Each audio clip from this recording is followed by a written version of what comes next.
Hello mga kalagalag, have a nice day. Another day, another vlog po tayo by Gemski88 Lagalag. Ayan, alam niyo po ba kung ano itong hawak kong prutas? Ayan, ito po ay red passion fruit. Ayan, ang lasa po nito ay matamis-tamis na medyo maasim. Mabisa po ito sa inuubo. Ayan, tingnan niyo po ang loob nito at ating bibiyakin. Ayan, kita.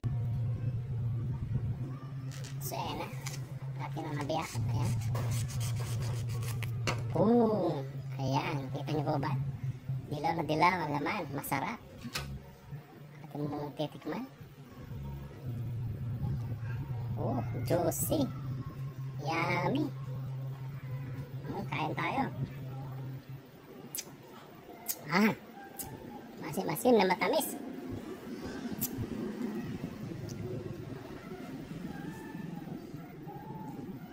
Wow.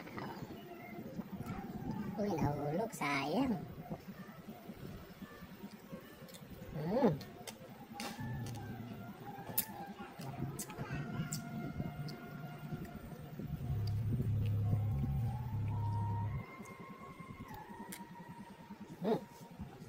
Sarap.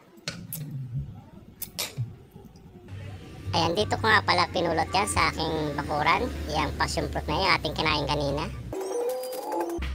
Yan yung puno niya. Ayan, pinagapan ko sa puno ng mangga na aking kapitbahay.